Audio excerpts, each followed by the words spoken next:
Hello students, it's time to get started doing a little bit of programming in this class. As we mentioned before, we're going to be writing computer programs in this class. They're going to be able to do things like some calculations to model electrical load and yield, or do some basic statistics for you, and so on.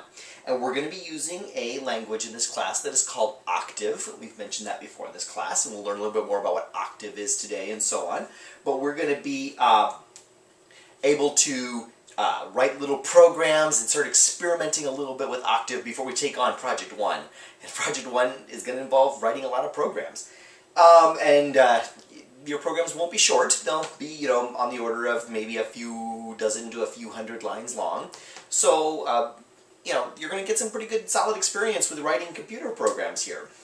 We're going to be using this language that's called Octave. It's actually technically called GNU Octave. We can talk more at a different time as to what GNU is and all that kind of stuff.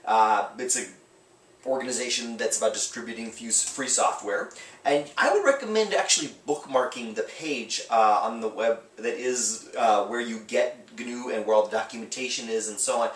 Where you get Octave rather. I have the address right there on the screen for you. I'd recommend just going there and bookmarking it.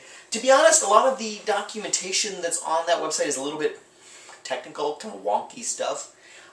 It might be a little above what you're needing, but it has search tools. You might be able to find things and so on. Documentation of how to use a certain function or how to accomplish certain things that you're trying to do. So I'd recommend having that. Octave is actually a pretty impressive example of an interpreted language. Remember, we've talked before about the difference between compiled languages like C or Fortran and interpreted languages like Octave. But it is a pretty impressive set of tools that can do all kinds of fancy schmancy work with big data sets, statistics with them, simulations with them, visualizations with them. I mean, these are some fairly interesting, I have no idea what this is doing on these examples. I just happened to do a Google image search and found these examples. But these are pretty cool looking graphs and so on. Nothing that we're going to do in this class is going to have this kind of cool 3D visualization, but I wanted to show you that that's the kinds of things that you can do with Octave. It has really impressive visualization capabilities. Our graphs are going to be much simpler. We're going to be doing, showing a graph that is things like, sun angles with respect to time, or the amount of power produced by a solar panel over the course of a day, or a simulation of the amount of power being produced by a wind turbine over the course of the day. They're going to be like line graphs and so on, but that's okay. I mean, it's a good tool for producing those kinds of things. It's not the only tool out there for such a thing. To be honest, you're not very likely at a job someday to be using Octave. You're much more likely to be using another tool. A common tool that's used in like engineering applications and applied science applications called MATLAB. MATLAB is a very standard tool in science and visualization and engineering and so on. But here's the deal. MATLAB is expensive. I didn't actually even look up how expensive it would have been to use it for this class. It's a programming language that you buy. A company makes it. And, it's certainly thousands of dollars per student. And obviously, Creighton's not thrilled about spending that kind of money. I think we do own copies of MATLAB that are used in certain upper division physics classes and so on.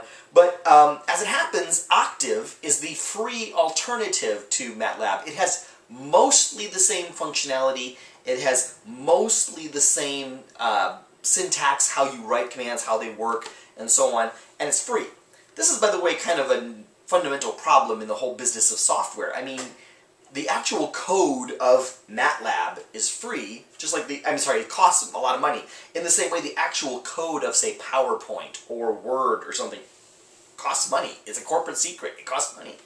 But what it does isn't a secret. I mean, anybody can write a presentation software that looks a lot like PowerPoint.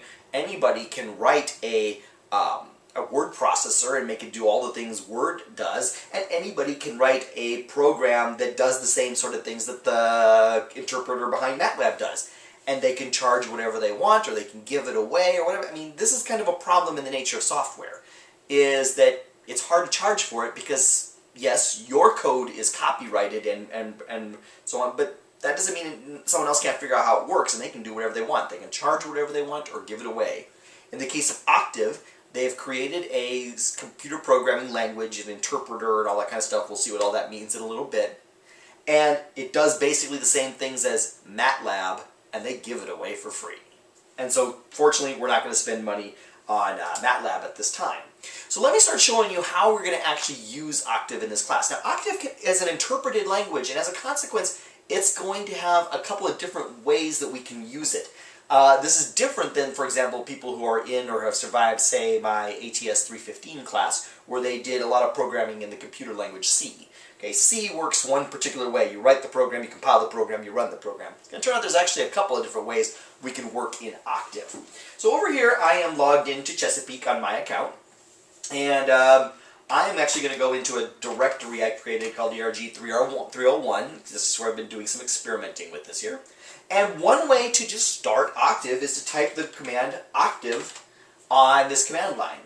I'm at the Linux command line. You can recognize it by the fact that it's got the blinking cursor. It has my login, and that I'm on Chesapeake, and it tells me that I'm in my home directory. Tilde means the home directory, / ERG 301. That just tells me that that's where I am right now. That's what folder I'm in right now, and I'm going to launch Octave. Alright, so I could just type Octave from the command line, and I would be inside of it. And I can tell that I'm in Octave because now I am still at some kind of command line type situation here, but I can see that the prompt is now telling me that I am inside of Octave's programming environment. And I can start typing Octave commands in the Octave language. And it is an interpreted language, so I could literally just sit here and say, I'm going to make something happen. For example, just to give you an example here, there's a command in Octave, printf, hello world. We will get on a different day to what this all means, but it's just going to print the words hello world on the screen. And it just did that. Okay, that's not a Linux thing. Linux does it. Printf is not a Linux command. It happens, by the way, printf is also a command in the C language. But see, Octave is just sitting there waiting for me to do Octave commands. Okay, great. We're just in the Octave environment. It's waiting for me to say something in Octave. Okay. If I'm ready to leave Octave and get back to the Linux command prompt, I can just type exit. And that's no problem. I'm now back to my Linux command line. In fact, let's be very clear about that. When we are doing this here, if your command line, if your prompt, the right word for this is the prompt, if the prompt is telling you that you are, it shows you that you have there's your login at, and then your computer that you're on, and it tells you that you're currently in this directory, you're at the Linux command line. So something like what I just typed before, that printf command, printf, I'm not even sure what will happen here. Let's try this. Hello world /n. I believe this won't work out. Nope. Bash syntax error near unexpected token hello world. Yeah, it didn't have any idea what to make of that command. Printf is not a command in Linux. It's not a Linux program or anything like that. It's a command in the Octave programming language. I'm not in the Octave environment right now, so it doesn't know what to do with that. On the other hand, if I work in the Octave environment, I could tell because I now have a prompt that tells me that I am at Octave. I've got my first command that I have issued in Octave, and I can type my first command here again. Printf hello again. Alright, and it would do it. Now I'm at my second command, and when I'm ready, because it says Octave 2, and when I'm ready to get out, I can type escape. So I can tell which one I'm in. Alright, so let's go back into Octave. Here in this Octave environment, Octave is running, and I am inside of it, and as I type commands, it gets done. So I can type a command like that printf command, and it'll happen. But notice how I'm kind of annoying myself here, and probably you too, by forcing myself to type these same commands over and over again. I mean, I can sit here and type some Octave commands here. They're a equals 1. That's another Octave command. I've just set the variable a to be equal to 1. Okay, great. But see, I'm just typing them over and over again. A better strategy is to write programs. To write an Octave program and then run it inside of Octave. Okay, that's one of 3 ways. Okay, so there's actually going to be 3 ways we can make Octave commands work. One of which I'm not sure we're going to use this semester or not. But one way is we could sit there and just type commands. We could sit here and type commands in Octave and make it happen. Or we could use Nano and make a text file that contains the commands and then come over here into Octave and run it.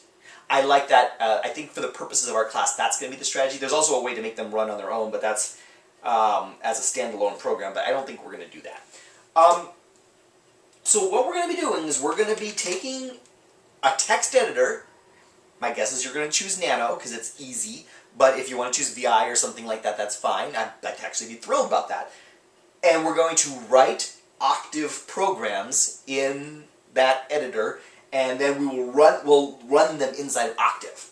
So let's go ahead and start what we're going to do here. Octave programs are text files. They contain letters and numbers and spaces and things like that. And they are text files that end in the extension .mat. That little part, in case you didn't know, that's at the end of a file name, like .docx for a Word document, or .xlsx for an Excel spreadsheet, or .html for a web page. That's called the extension. And the extension for Octave programs is .mat. Not all that surprisingly, because we are really writing programs in the MATLAB language. I mean, this is basically just the freeware equivalent to MATLAB. Those extensions don't actually mean anything. You wouldn't actually have to have them on the end of a program. Certainly not in Linux anyway. On a PC or on a Mac, those extensions actually mean something. Word will open files that end in .docx.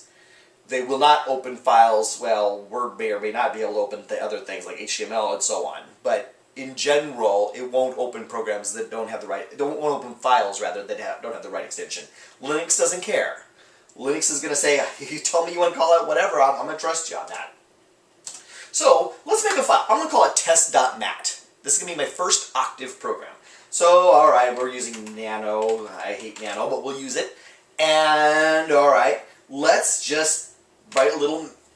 Oh, I actually had already done that. Let me go ahead and... how do you remove text? It's Control-K. Control-K is removing text. Okay, so here's a new file I've just made called test.mat. Alright, let's create a variable and put a value in it. How about a equals 1? Okay, lines of a MATLAB program should probably end in a semicolon. I haven't quite figured out, I'll be honest, I'm not an expert in Octave. I've never figured out why. Sometimes you need those semicolons and sometimes you don't. But they never hurt anything, and sometimes you need them. So I think a good habit to get into is just to always put a semicolon at the end of the line. For some reason, some lines don't need that. I don't understand why. When I look at examples online of different MATLAB programs or different Octave programs, I'm always puzzled as to why they needed them and why they didn't. And I seem to be the only person confused about that. Can't even find like a discussion board where everybody's talking about that. Anyway, it never hurts to put them there, so I always just put them there.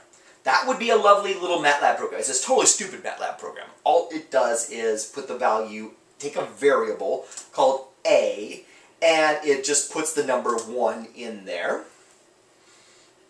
Okay. We can do things like display that value. We can say display, which is just DISP in MATLAB, and then in parentheses the letter A. So we're going to be displaying the value that is currently in a variable that we're calling A. So this little program here just has these 2 steps. Okay, that's a pretty stupid little program. But if we can make this happen, that's a step on our way to making big things happen. So let's give that a shot. Okay. So let's save and exit in Nano. Now in Nano, that is Control-X. Save modified buffer? Yes. File name to write as test.mat is just fine with me. Great, I have a file called test.mat now. Okay. Then I'm going to launch Octave. I'm back inside that Octave environment with all of its disclosures at the top of the screen and so on. And I'm ready to type a command. And the command I'm going to type is run test.mat. I mean, I made a program called test.mat. I'm going to run it. Run test.mat. Hey, look what it just did on the screen. It just wrote the number 1.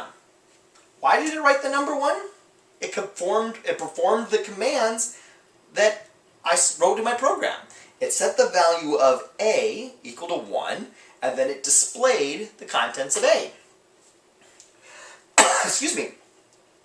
Wow, okay, we just did a tiny little thing, but we did it. It worked. Okay. Notice that we are still in Octave. We are now awaiting our second command in Octave. Thanks so we can tell that because we're at the prompt that says Octave:2. Everything that happened in that program that I just ran, test.mat, is still in memory. For example, if I just sitting here at the Octave command line, now if I just type disp, oh sorry, it's not display, it's disp in MATLAB, in Octave. If I just type display again, see what it does? It's displaying the content of A. Heck, what if I do this? B equals A plus A. Okay, something just happened. A new variable called B was created, and the contents of B are A plus A, which therefore, if I type display B, I should get 2, and I do. Hey, that's great. Okay, that's a useful thing. See, so when I play with Octave or MATLAB, what I tend to do is write a program that's doing all the math, and then after the program runs in the Octave environment, then I can do something with those numbers, like maybe I want to see them. Oh, is B what I thought it was?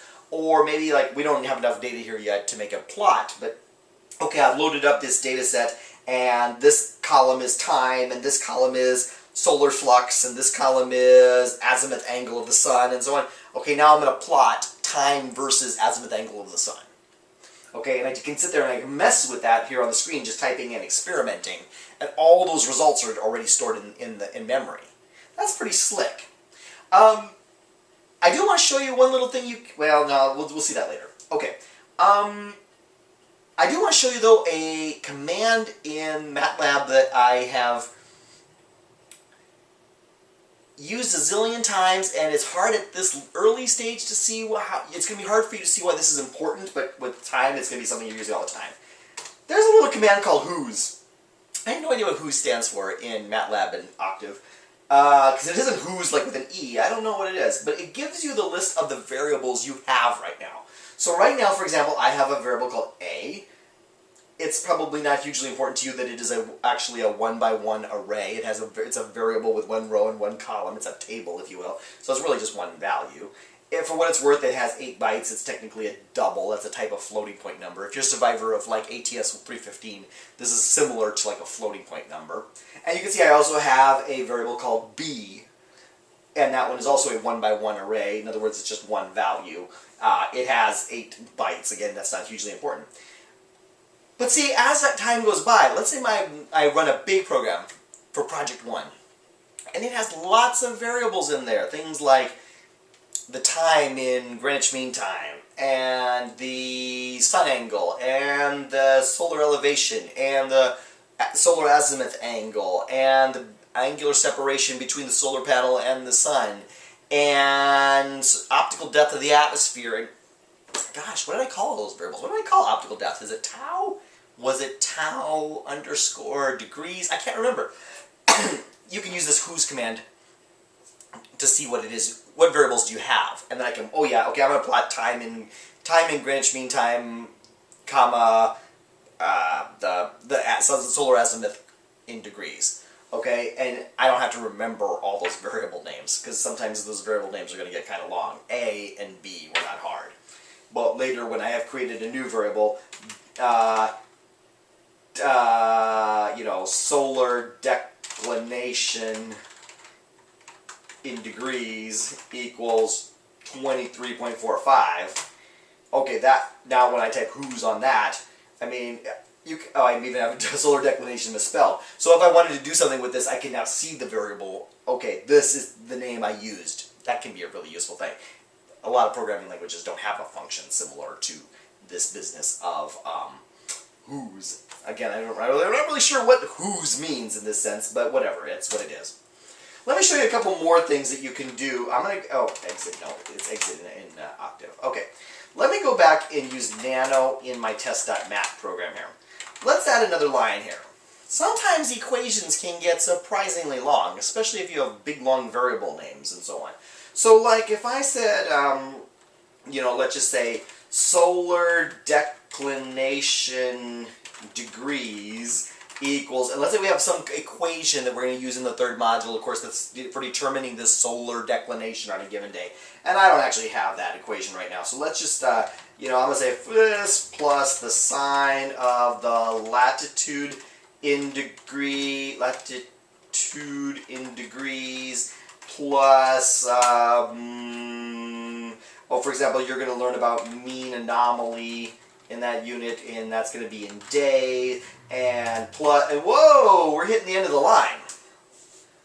Something happened here. Yep, both Nano and Octave are pretty unhappy with lines that get longer than the screen. So if you start getting to a situation where you have a line that's super duper long, feel free to move on to the next line. Mean anomaly in days plus, 45, I don't care. Something like that. But there is one thing, okay, so in general that doesn't look bad at all, but there is one problem here. Use 3 dots, like a periods of ellipses, at the end, at the right hand side of that each line to tell it, I'm not done, move on to the next line. Okay? You can have as many lines as you need to. There is a hard limit, I don't know, 45 or something lines. You're not going to have any equations 45 lines long. Okay, so in and of itself, that's, if your equation won't fit on the line, and trust me, when we get to some of the equations in the first project, they won't all fit on the line, feel free to just use ... to continue on to the next line. That's no problem whatsoever. But before I move forward, I do want to show you a good habit that I want you to get into. When you are making the name of a variable, like here I made a variable solar declination _ degrees, make the names of your variable make some sense. And in particular, include the units that you are using in the name of the variable. That is just good habit in programming. Whether we're talking science or whether we're talking engineering or whatever, it's always a good habit to make the name of the variable include the units. I mean, if I have a variable called temperature, that does not help me at all. Temperature equals 150. Well, I mean, okay, there are ways I could make this a useful thing, but you know what? I don't know if that's Fahrenheit, Celsius, or Kelvin. Temperature C is _C is a lovely name, and it lets me know I mean temperature in Celsius. That's really hot in Celsius. Temperature F, that's really hot in Fahrenheit. Temperature K, that is not very warm at all in Kelvin, right? Making the units of the part of the name of the variable is just handy as can be. I mean, there's nothing, you can make the variable whatever you want. I mean, if you want to make the variable's name hold the mustard is equal to 150 Octave, it's not going to stop you, but what are you going to, you're going to remember that that's what you meant? Hold the mustard is how I mean temperature in Kelvin. No. If you have a variable called temperature in Kelvin, how about temp K? That is a useful variable name. For whatever reason, a long time ago, I got in the habit with MATLAB and Octave. I tend to write the whole variable's name out and use an underscore and then the unit. You can do it however you want, I don't really care. But make the variables include the units in them, in the name anyway. Because see, like, there'll be a useful thing here. Like, if you have solar declination in degrees and then for some calculation you need to change that to radians, solar declination in radians is just equal to the solar declination in degrees times, let's see, what is the calculation here? It's 3.14159 divided by 180. Yeah, that would work. Okay, so that would convert the solar declination from degrees to radians. Again, I could have called it, I called it solar declination in radians, but frankly, and I could call it X, it would have been fine. It's just, I will never remember what X was then. Solar declination underscore radians tells me I mean that I'm talking about the solar declination in radians. Alright, so that's a good habit to get into. Here's another good habit to get into when you're writing a program in any language, and that is to include comments. Comments are like little notes in the program that help you know what's going on. Now, this is not much of a program right here, this little test.mat. But, maybe we want to have in here a little comment. Now, comments in the language Octave are lines that start with a symbol pound. And so if a line starts with a pound, that's a comment, and nothing's going to happen here. So I can just put next, compute the solar declination. And then, like, maybe here, convert the solar declination to degrees. Oops, misspelled. To degrees. You don't necessarily have to have comments on every line, but it is awfully useful to have comments that kind of explain what the program is doing along the way. Because especially once your programs get a little bit longer, it's going to get really hard to keep track of all this stuff. Another nifty thing, by the way, that's kind of a common practice in all programming languages, but you definitely see it in these interpreted languages like Octave a lot, is to use these little pound symbols to make like little, I don't know, the kind of little graphic features here, like, you know, like define the constants. Like, see how I've made a little box? This will really help me see that this is the part of the program where I'm writing that, you know, pi is 3.14159 and tau is 0.15 and so on. And then, like, maybe in the next part of the program, I'm going to cheat here and use my cut and paste. Do as I say, not as I do.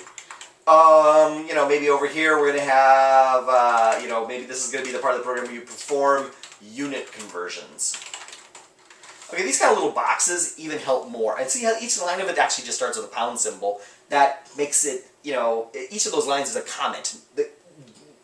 The interpreter in Octave is going to do nothing with these lines, and yet they visually help you see what's going on in your program.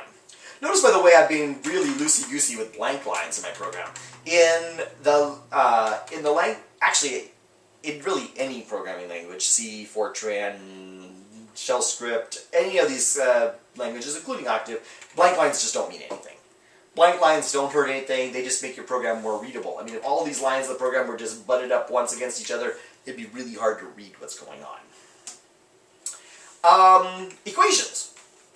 We're going to be mainly using Octave as a way of performing calculations. And the way that we perform calculations in Octave is that we are going to be evaluating the right-hand side of an equation and then setting the left-hand side equal to that. So, like, for example, x equals sine of y. Okay, I don't really have anything in x and y yet or anything like that, but you can imagine, let's just say here, y equals 2 times 3.14159. Okay, so y is 2 pi, x is the sine of y. Sounds good, right? So what actually happens here is the right-hand side gets evaluated. We'll plug the value of y in here, compute its sine, and then set the left-hand side equal to this. Okay, so this would be, let me just go ahead, I'll use a comment here. Set y equal to the sine of y. Set x equal to the sine of y. Okay, so now x is equal to the sine of y right now, and now x has some number in it. I do want you to be clear, like if I then say y equals 3, so I have changed the value of y. I'm putting a new value of y in here. If I went over here, let's just say I display x, and I better put a semicolon there, I don't know if I need one or not. And then if I go down here and display x again, x will be the same. We didn't change I know x is equal to the sine of y, but what we did is we put a number into x. The x and y are not in some way linked here. It isn't like x is equal to the sine of y, and if I change y, x changes.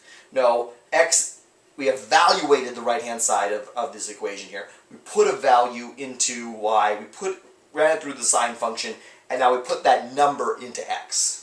Changing the value of y didn't change the value of x at all. I mean, I could certainly feel free to do so. I could say x equals sine of y again, and now we'll be using that new value. We'll be computing the value of x where it's the sine of 3, but that would be a different story, right? That's not the same problem. All the things that you think of when you're doing equations are going to work. Arithmetic and parentheses and radians, trigonometry and so on. If you're doing trig, it has to be in radians, not in degrees. But, you know, I mean, we could have had, down here, we could have said x equals a plus quantity b times c. Okay, the plus symbol works. Star is as the multiplication symbol. We could have parentheses here to clarify the order of operations. So this will say b times c, and then add that to a. Okay, whereas, for example, I could have done it the other way around, just to remind you that order of operations matters. Okay, this would be different, right? We're going to add a and b, and then take that times c. Okay, all those tricks work. Again, keep in mind, trig has to be in radians, not in degrees. Okay, moving on, there's another type of way of storing numbers other than just a straightforward variable in Octave, or really in any programming language, and that's what we call arrays. Arrays are, well, they look like variables. They have a name, like x or time in Greenwich Mean Time or solar declination in degrees or whatever. But instead of holding just a single value, they in fact hold entire tables of values or lists of values or whatever. And there's a lot of ways to work with arrays in Octave, and I want to demonstrate some of them for you.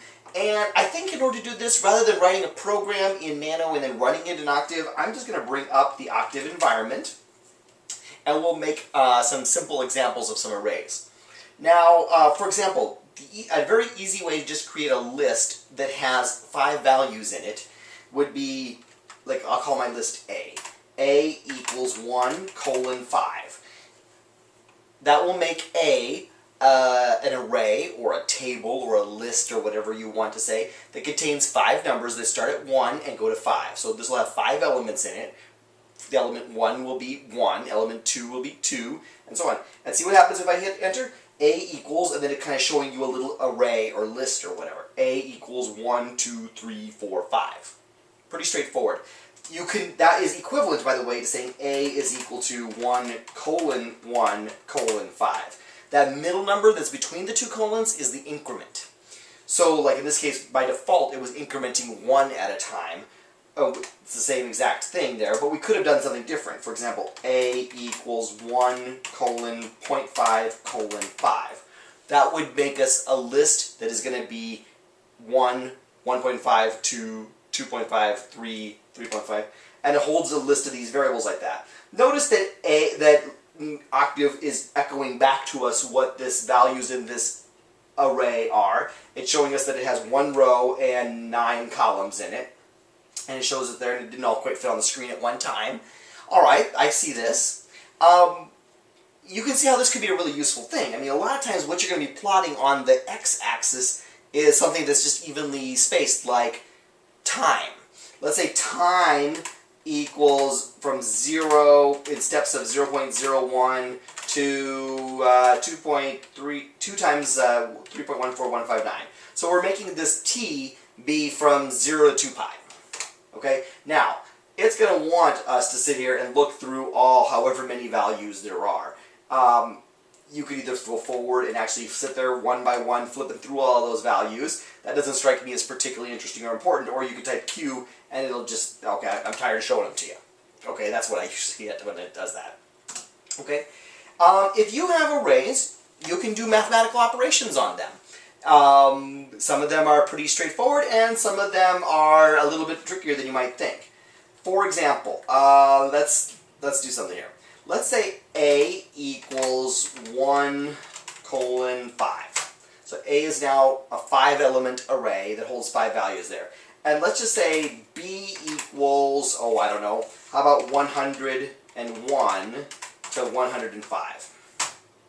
So A and B are both 5-element arrays that are holding 5 values. I could actually prove that to myself with that whose command. Okay, I can see that I have something called A that is 1 by 5. I have something called B that's 1 by 5. And I have something called T that has 1 by 629 values right now. Okay, what can I do with them? Well, I can add these arrays if they're the same size. I could say C equals A plus B. As long as they're the same size, that actually works just fine. And so C is equal to, and then element by element it added them. Element 1 of A is 1, element 1 of B is 101, so 1 plus 101 is 102, and so on. We just added them element by element like that, matrix addition. We could multiply them by a constant. So again, if my value of A is this array 1, 2, 3, 4, 5, I could say D is equal to pi times A. And D is now equal to that. We just multiplied each element by that scalar. Okay? We can take operations like sine and cosine. I mean, for example, remember we had that variable t that went from 0 to 2 pi? We could make y is equal to the sine of t. And again, it's going to be dumping all this stuff to the screen I don't really care about. I'm just going to hit Q to make it stop doing that.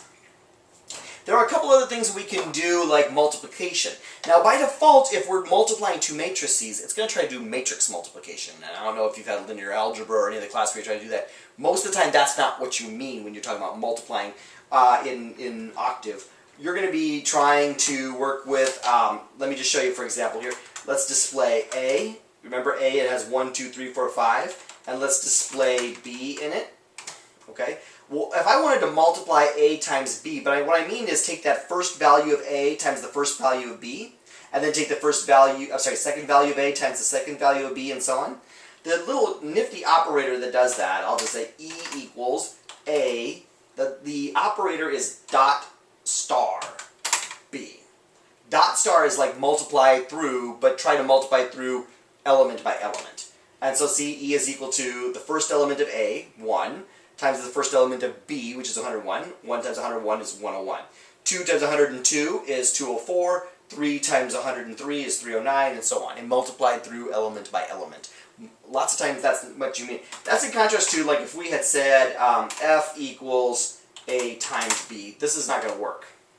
Non-conformant operators. You can't do matrix multiplication on a 1 by 5 times a 1 by 5. We would have to do transformation. We'd have to transpose one of the matrices, and that's not what we want anyway. This dot star is the right tool. Similarly, there's a dot division, dot slash, that is a element by element division. So like, for example, if I had said G is equal to, let's just say, B dot slash A, it will go through and divide them one by one.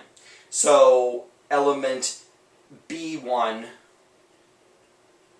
is divided by A1, element B2 is divided by A2, and so on. We just work through matching them up like that.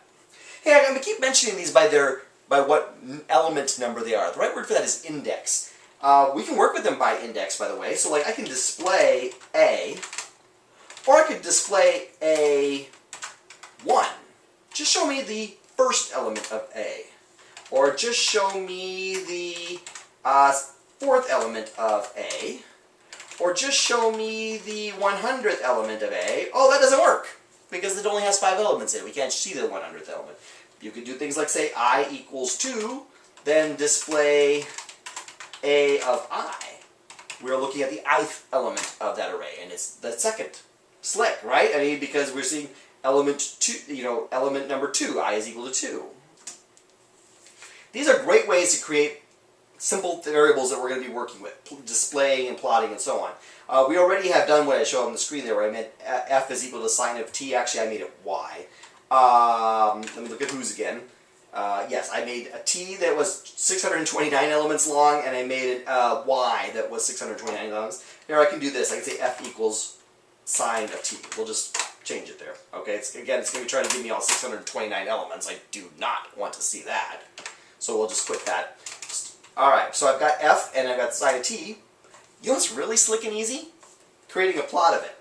It's simple as saying plot, and then what you want on the x-axis and what you want on the y-axis. Plotting t versus f gives me this entirely uninspiring little plot of the sine wave, right? T just goes from 0 to 2 pi, and the y-axis is just that f, which is sine of t. Pretty slick, right? Okay, that's a simple, ugly little plot. We haven't learned anything about line thicknesses or markers. We haven't put any titles on it or anything like that. But it wasn't also all that hard. Okay, we just made ourselves a little plot here. I'm going to move this little plot off to the side here. We can put multiple curves on a plot just by listing them as like ordered pairs, like t comma f. But then, like, how about t versus how about 2 times f? All right, actually that's what I have on the PowerPoint. Kind of think of it. Now let me bring that window up over here. Look, I've got 2 different curves on here now. One is t versus f, and the other is t minus, t times 2f.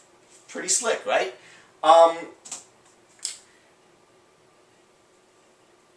Let me give you a little insight as to what we're going to be doing here. It wasn't by random chance there that I chose t as my x-axis variable here.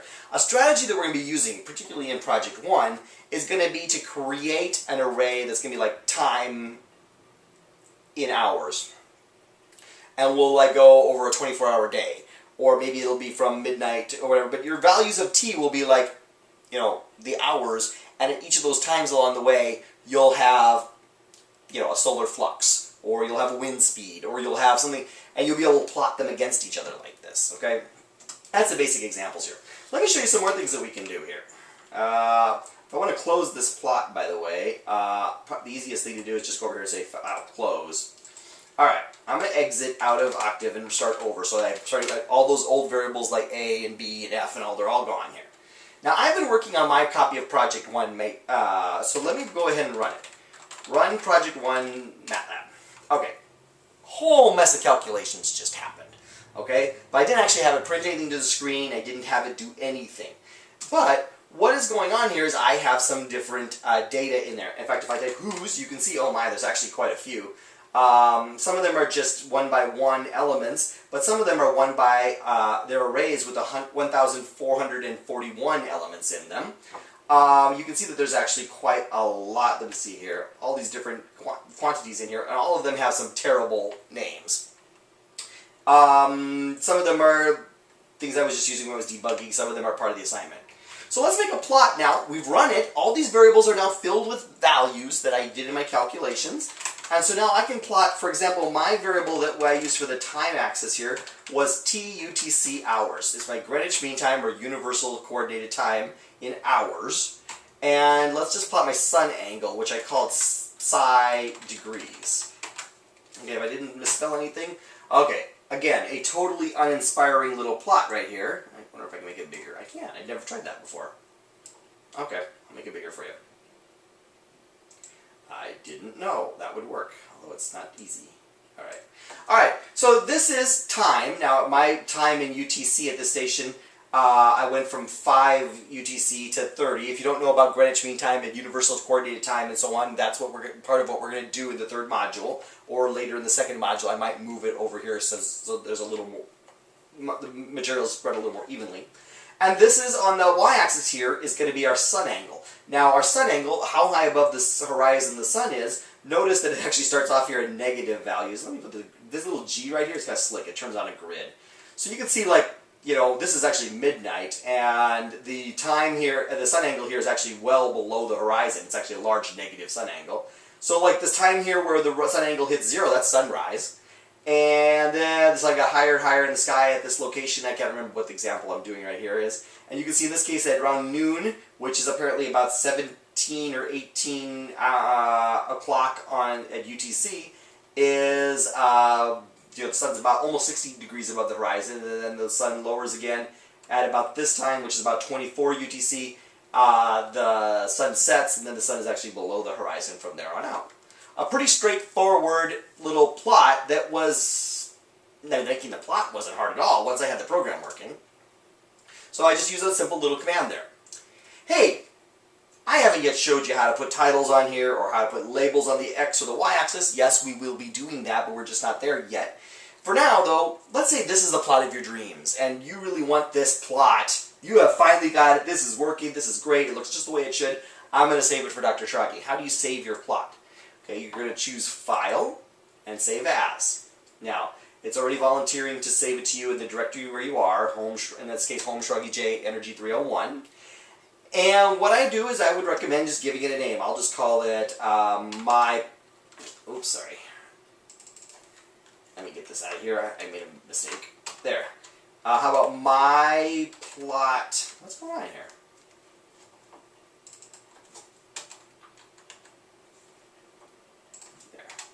My plot. And I would recommend saving them in the PNG format. If you're not familiar, there's, you know, JPEGs and GIFs and stuff like that. And some of those it can do. It can certainly do GIFs. It says it can do certain types of JPEG files. I would recommend PNG, but whatever. There's lots of different kinds of formats you can use. I don't really care. And save it. Alright, so it saved the file for you right there. Now, I'm going to go ahead and close this up. Oops. There it is. Close it. And I'm going to get out of Octave. I want to show you actually, notice how if I do a list here, you can see I have in here myplot.png. This is the plot we just created. Alright. How do I display it? I want to see that plot again. Just type display myplot.png and it'll run the display program, which is a program in Linux, and it'll put the plot up there on the screen for you. It actually saves it at a better resolution than it showed on the screen. That's interesting. I did that. Pretty cool, right? I mean, you can see how you might, produce certain plots and then save them and so on. That'll be part of your write-up for Project 1. That all sounds pretty good. The way you get out of this display program, which is part of a bigger suite of programs called ImageMagick, if you're not familiar with that. ImageMagick is a powerful set of tools used on the web for producing plots and viewing plots and so on. Anyway, the way you get out of ImageMagick is to press Q. Alright, kind of a brief little overview there of all the nifty kind of voodoo you can do in Octave, but we still have a lot of things we can do. I mean, so far we've basically been using Octave as a fancy back-of-the-envelope calculation. I mean, we've been doing little calculations and making little little plots and so on of sine waves and so on. And that's slick and important, but now we're going to start moving on to using Octave more like a programming language. We're actually going to start doing things like loops so that we can make a calculation, say, at each time. For each time that's available, let's do this, this, this, this, and this. Or structures like if, then, else. Okay, if this happens, then do this. Otherwise, do that. How to print things to the screen, how to save things, and so on.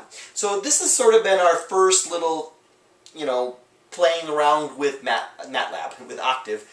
Please log in and try some of these things before you move on, okay? There is no formal project or whatever in this module of the course, but I do want you to have at least done a little bit of experimenting with this, and we'll have some activities about that in a bit.